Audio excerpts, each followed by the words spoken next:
Welcome to Grieving Insomniacs. I am your host, Christy Haberman. I am glad you're here. Thanks for being a part of our community. A few disclaimers before we get started. I am a licensed therapist. However, this podcast is not to be considered mental health therapy or counseling. It is for entertainment purposes only and is not associated with my counseling practice, Christy Haberman Counseling Services. Thanks for showing up. Welcome to Grieving Insomniacs. This is your host, Christy Haberman. We are going to start a journal writing series. I thought that Christmas time would be a good time to start. That seems to be when grief peaks for many people. And it's one of the ways that has been particularly helpful to myself. It's called a stream of consciousness journaling. So I would like you, if you don't start today and you're just listening to this, get a journal that is representative of your grief. I have on my desk right now, I have 3 or 4 of them for different purposes, but I still have my original grief journal that I started with Christopher. And I started it with, and not everyone's like me, but I started with writing down signs of Chris and then moved on to writing about my grief. So the difference between a stream of consciousness journal and other types of journaling is we're going to start with a 1-sentence, 2-sentence prop, and then you write so that you can bypass the logical mind and go into the emotional. So you go in and you read through and you just write. And it's going to be hard at first because you want to stop and think about it, but the purpose is to get it out onto the page. So before we start, we need to do a little bit of prep work. You need to identify a period of time where you have the ability to do this without interruption. This could be in the morning, this could be at night. But one of the things that I like to do to prepare emotionally for what's going to come through the writing is to set the scene. And what I mean by that is pick your time and pick your place. Dim the lights. You can have a candle if you like. I am really enjoying my twinkly lights that I have. So I turn off all the lights. I do the twinkle lights, move it to a little bit of darkness, and then do a relaxation exercise. So we're going to do that right now. So you're going to take a deep breath. Put both feet on the floor. Feel the floor underneath your feet. I can feel it. There's a little bit of breeze.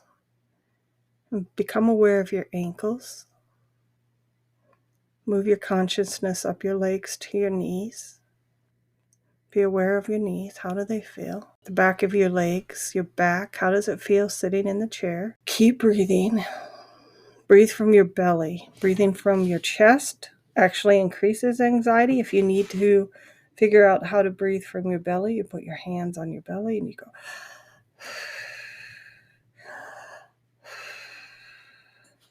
And you move it up through your chest. When you get to your heart, that's where our pain is at. That's where our grief is at. Spend some time there. Breathing. Feel it spread through your arms, up your back, to the top of your head. Keep breathing till you kind of relax and you're a little bit into a meditative state. And then I would like you to write on what I'm missing most about my child at Christmas time. And I want you to just start writing. Just write. So what do you miss about your child at Christmas time? So the whole idea of this is that it's going to take you deep into your grief. And as you're writing, insights are going to come to you. And those are the important things. So write about what you miss about your child. And I'm actually going to do this with you too.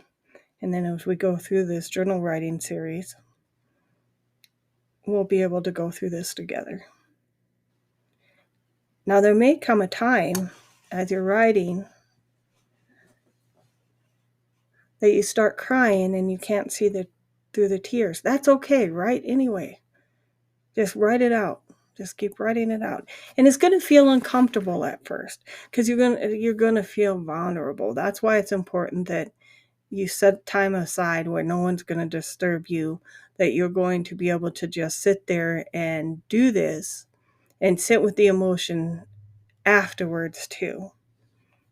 And this can take as long as you want, but it's just important to write those first page and a half. And you'll start to know when you get to that point that you're free flowing into your consciousness, when you're just writing. And when those insights hit, you'll be like, oh, but just keep writing till you get to the end. You'll know when you're at the end when you feel like you can't write on what you're missing about your child at Christmas. I also don't recommend rereading it for correcting anything. So it'll be important when you write that an insight will come to you. We're looking for the insight. We're not looking for your spelling or your grammar or writing a book. We're not looking for those kind of things. What we're looking for is the things that are unique to you and your situation that are impacting you right now at Christmas time. And we all have stuff. It could be connected to previous memories, could be connected to childhood. What I see it at my work frequently is this concept that family is blood and family has to be together at Christmas time. Well, when you had a child die, you're always aware that someone is gone at Christmas time.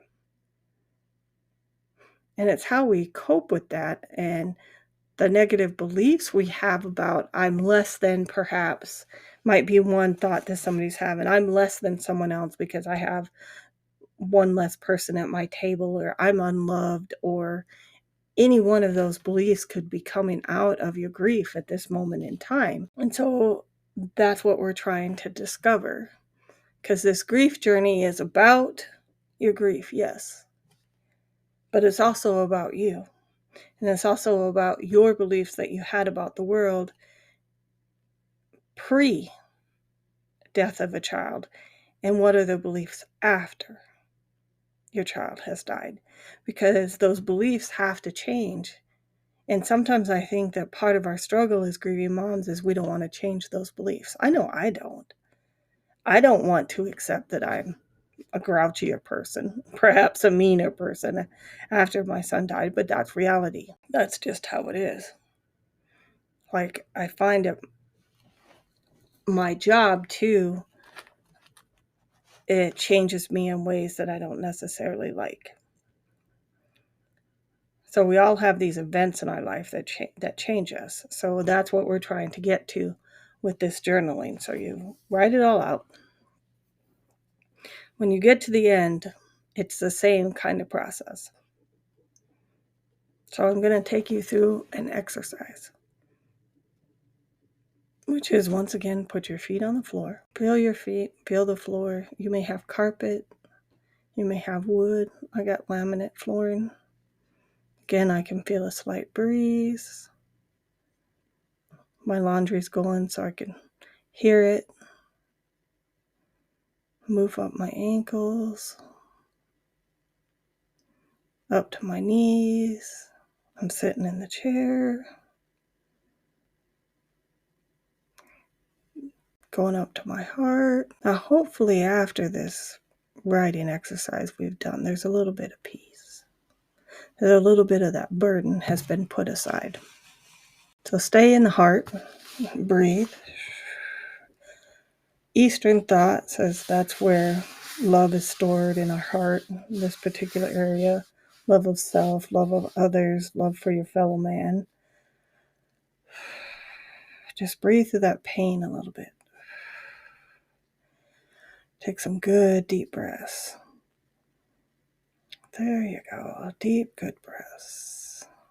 Move out to your arms. Fingers might be a little bit sore. If you're crying, that's okay. Just breathe through it. And keep breathing. Breathe from the belly. If you need to, put your hands on your belly. Breathe. All right. Now I want you to look down at your journal and I want you to shut it. In your mind, with your eyes closed, I want you to visually shut it. And then I want you to physically put your hands together and shut it. Okay? And then I want you to create a container in your mind where you can put the journal until the next time you want to journal. So it's just putting some distance between you and that emotion. Okay? I've seen people use pickle jars, cabinets, boxes, anything that you would like. But you decorate it in any way that you would like. So decorate it, put it in the box. Control how our emotions come out. And one of the ways you do that is through the journaling. So you complete the journaling. We're going to put the journal in the box, close the box, and if you need to, put a lock and key on the box. So I'd get one of those delicate keys because it's more symbolic. And it's kind of interesting. I have my eyes closed while we're talking about this, and I'm making the hand movements with my hands. I suppose it'd be one of the things that if I decided to start creating videos, might be helpful. But that's for another day. So we tie up the box, or we put a lock on the box, and then we take it to where we need it to be. So I put mine in my bookcase, and I just put it up there, and there it is. And I have gone back and referred to my journal. So then after you've written it down, and you're like, okay, what insight came to me? So when I was doing my journaling, what insight came to me? So that insight is going to be your next journaling prompt. So I'm not going to do my podcast for another week, but you can take that insight and the next day do the same thing. But I encourage you to set the scene. It's because you're trying to create a routine so that once your body gets into the habit, when I see the lights go down, when I see you light the candles, when I do the breathing exercises and the relaxation, my body knows that it will be time to release the emotions, and you'll start to look forward to it. The next day's prompt is going to be the insight that you got from the first day. And if you need to, you can put that insight in your journal before you wrap it up, shut it, put it in the box, lock it up, and put it where you need to be. Because what you need out of the journaling was that insight. And that's what you need to think about and you need to process. And this insight will be different for everyone. And so if you get a message like, and so I say message, but I don't know how else to describe it, but it's really your higher consciousness or yourself, or some people believe it's messages from God, whoever. If they tell you you need to pay attention to a certain song on the radio, or you need to go to the grave, or that the number 7 is symbolic for you, pay attention to that. So when those things happen in your life, there's meaning to that. And so that's going to help you move from place to place to place. And so you may get a message that says you need to write about the day he was born, or the day she was born. So your next writing prompt is writing about the day that she was born. So then the next day you write about the day that he or she was born. Another insight comes to you, and it could be write about this event, so you write about that event. And you just have to trust that what's occurring here is taking you where you need to go. There is a school of thought in counseling, which is our bodies and our minds will lead us to where we need to go. As a counselor, one of the things that I preach, this is just what I preach, is that you need to listen to yourself. I am here as a guide when I'm counseling someone, right? I help guide them. I don't tell them how to do things. And so I tell them, listen to those messages, because I recommend meditating all of the time. But it's kind of hard to meditate and write, so that's what we're going to focus on, the writing. And so those messages are your body and mind's way of guiding you to a place that you need to be, or some insight that you need to be aware of. The grief is never going to go away. I'm sorry to say, but it's not. But what it's going to do is you're going to learn to live with it better. And I guess that's what I should say. It's going to lead you to a place where you can live with it a little bit better. And sometimes people are afraid to do like journaling or meditating or even attending grief retreats because they're like, I don't want to forget my child, or I don't want to let go of the grief. I don't know how to reassure you, especially if you're someone new to grief, that I don't believe that's possible. I don't believe that you'll forget your memories unless you get dementia or some kind of head trauma. And I don't believe that you'll ever stop grieving. And I've heard people say, like, these complicated grief disorders is that people are just trying to hang on. They're not trying to move through their grief. And I just don't believe that. My experience says that that's not true. Other people that I talk to, their experience. Talk to people that, their kids died 20, 30 years ago. And they're forever changed. The only difference between now and then is back then they couldn't talk about it because they were focused on survival. Or it was taboo to talk about it. And so we're helping move you towards being able to live with it. And that can be really, really difficult, especially at Christmas time. And that's why this journal is so critical. And when you go back, like when I go back and I read some of this, some of it I recognize, and some of it I'm like, I said that? Or I dreamt that? I also saw, at least in mine, I've documented my dreams. I also drew. So if that is helpful for you too, you can draw. But again, it's not to make it be perfect, because I've heard people say, well, I'm a terrible drawer. That's not the point. The journal is for you. If you know what you're trying to draw, like I got a stick person here, a tunnel, a storage shed, a tree, and believe me, it does not look like a tree. But I would document after these different dreams and different days. It's interesting that for the first year, as I'm going through my journal, I documented dreams.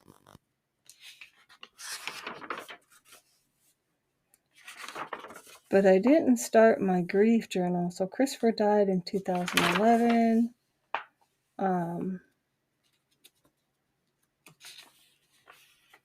So the one before it, 12,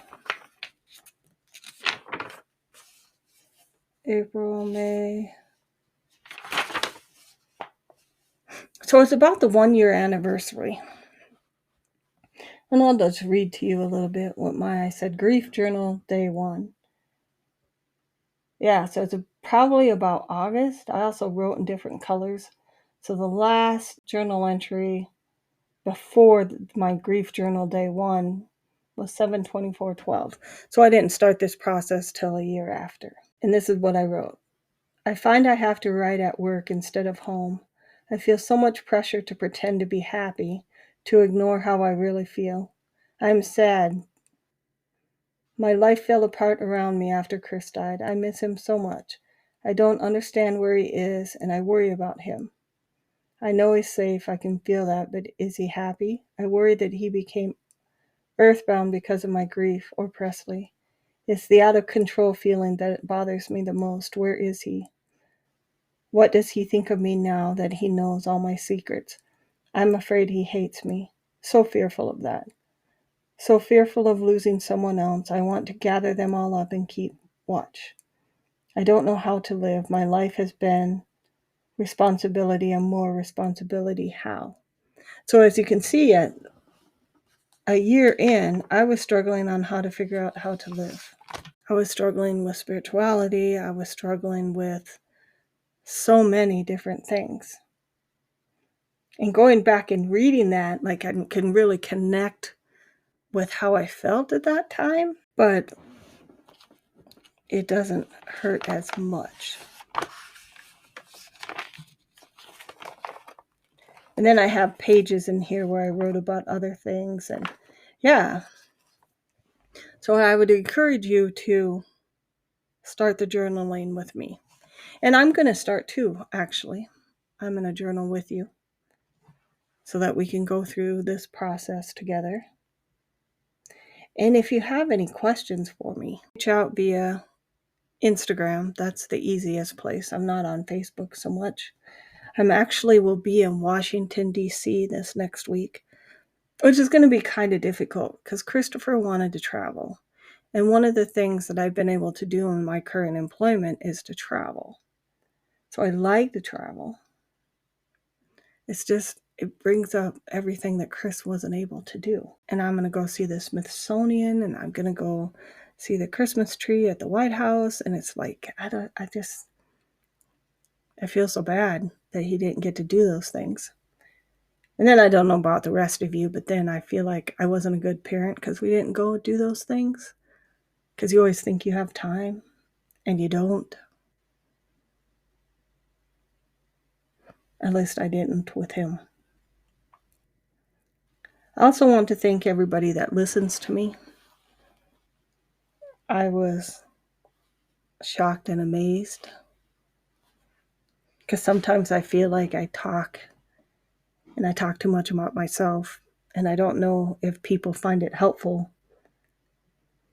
But then when Spotify did my wrap, as they call it, which is just wraps up your year, and I seen that people had favorited me, like 4 people have me as number 1. That's amazing to me. It's just exciting, and I'm grateful for each and every one of you. And as we go into the new year, I think we'll start doing more of this, diving into our grief together. And I'll try to guide you the best I can. And hopefully,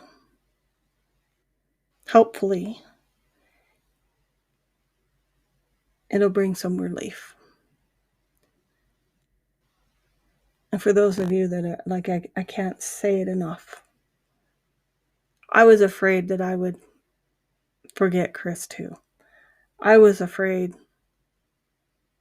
that I would lose my memories.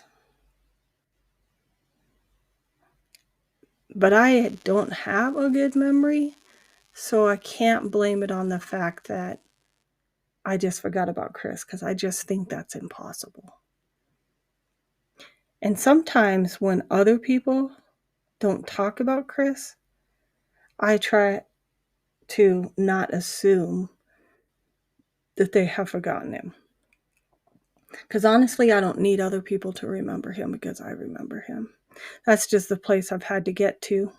Some people are lucky and they have people in their lives that remember and honor their deceased loved ones and remember them on important events. And I don't always have people in my life that talk about it. My grandson has grown up to look amazingly like Christopher. It's kind of like having him back again. So anyway, thank you for listening. Thank you for coming on the journaling path with me. If you want to send me any of your insights or anything, I'd be glad to discuss them with you. I'll try to post some on Instagram of my trip to Washington, D.C. You have a great week, and I'll see you when I get back.